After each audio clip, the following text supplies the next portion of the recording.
আবরার হত্যাকাণ্ডের পর, সম্ভবত 7 তারিখে হত্যাকাণ্ড হয়েছিল। এটা অক্টোবর 10, 2019 সালে বুয়েট কর্তৃপক্ষ একটা নোটিশ জারি করে, জরুরি নোটিশ নামে 2 লাইনের একটা নোটিশ। সেখানে বলা আছে যে উদ্ভূত পরিস্থিতির কারণে ছাত্র সংগঠন এবং সংগঠনের কার্যক্রম নিষিদ্ধ করা হলো।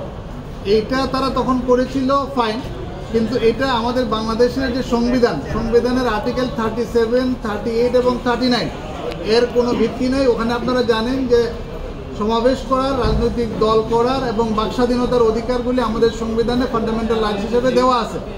সেই সাথে বুয়েটের যে অর্ডিন্যান্স আছে 1961-এর, সেই অর্ডিন্যান্সেও একটা ক্ষমতা দেওয়া আছে বিশ্ববিদ্যালয়কে এবং বিশ্ববিদ্যালয়ের ভাইস চ্যান্সেলরকে। সেটা হচ্ছে অর্ডিন্যান্সের ক্লজ 5-এর যেতে যেটা বলা আছে যে যদি প্রয়োজন হয় তাহলে ভাইস চ্যান্সেলর এবং বিশ্ববিদ্যালয় কর্তৃপক্ষ তারা ছাত্র রাজনীতি কন্ট্রোলের জন্য কিছু পদক্ষেপ নিতে পারবে।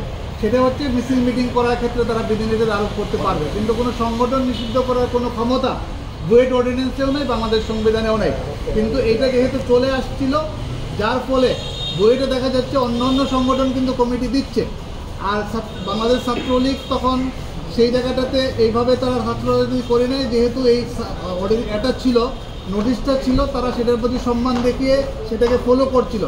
কিন্তু যখন বাংলাদেশ ছাত্রলীগ এই স্বাধীনতা দিবসে তারা ওখানে বঙ্গবন্ধুর প্রতিশ্রুতিতে ফুল দিতে গিয়েছিল, তখন তারা বাধা সৃষ্টি করে বুয়েট কর্তৃপক্ষ। সেই বাধা সৃষ্টির পরে যখন এই নোটিশটা তাদের গোচরীভূত হলো, আমাকে দেখানো হলো, আমি দেখে বললাম যে এটা সম্পূর্ণভাবে মৌলিক অধিকার পরিপন্থী, এটা বিশ্ববিদ্যালয় অর্ডিন্যান্সের পরিপন্থী, এটা রিট করবো আমরা। রিট করলে এই অর্ডার কখনো সাস্টেনেবল হতে পারে না।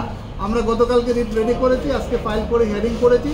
মাননীয় আদালত এটার উপরে রুল দিয়েছেন এবং সেই সার্কুলারটাকে, ইমার্জেন্সি সার্কুলারটাকে স্টে করে দিয়েছেন, যার ফলে বুয়েটে এখন থেকে ছাত্র রাজনীতি করার আর কোনো বাধা থাকলো না। আচ্ছা, আমরা আপনি কি বলতে চেয়েছিলেন? আমি বলার চেষ্টা, যে কথাটি ইতিমধ্যে আমাদের প্রধান যে আইনজীবী এই মামলাটি এটি বলেছেন আপনাদের কাছে, আমি যেটা বলার চেষ্টা করেছি সেটা হলো যে গণতান্ত্রিক আমাদের যে ধারা, এটি আমাদের যে লিডারশিপ, এটা কিন্তু বিশ্ববিদ্যালয় ছাত্র নেতৃত্ব থেকেই এটা বেরিয়ে আসে। এবং যে কারণে কোনোভাবেই আমাদের সংবিধানে আমাদের যে মৌলিক অধিকার, যেটি ইতিমধ্যেই এটা আপনার ইনশিওর করা আছে, সেই মৌলিক অধিকারে আমাদের গণতান্ত্রিক এবং রাজনৈতিক যে আপনার যে অ্যাক্টিভিটিস, এটা কোনোভাবেই একটা বিশ্ববিদ্যালয় আপনার এটা বাধা দিতে পারে না।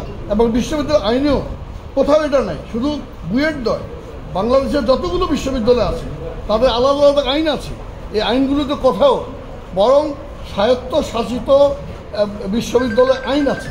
বিশ্ববিদ্যালয় সব কিছু আমরা সিদ্ধান্ত নিতে পারবে, কিন্তু কোনো সিদ্ধান্ত নিতে পারবে না যেটা আমাদের সংবিধান পরিবর্তন। গণতন্ত্র ছিল, অ্যাক্টিভিটিও ছিল, কিন্তু আমরা দেখছি যে এই আপনার এই বিশ্ববিদ্যালয়ে এইটির সুযোগ নিয়ে আমাদের যারা রাষ্ট্রবিরোধী যারা কর্মকাণ্ডে জড়িত এবং বিএনপি, জামাত এবং তাদের এই উস্কানিতে আজকে বিশ্ববিদ্যালয়ের এই সাধারণ ছাত্রদেরকে তারা ব্যবহার করছে রাজনৈতিক উদ্দেশ্যের কারণে। একমাত্র ছাত্রলীগ করতে পারবে না, কিন্তু তারা করতে পারবে।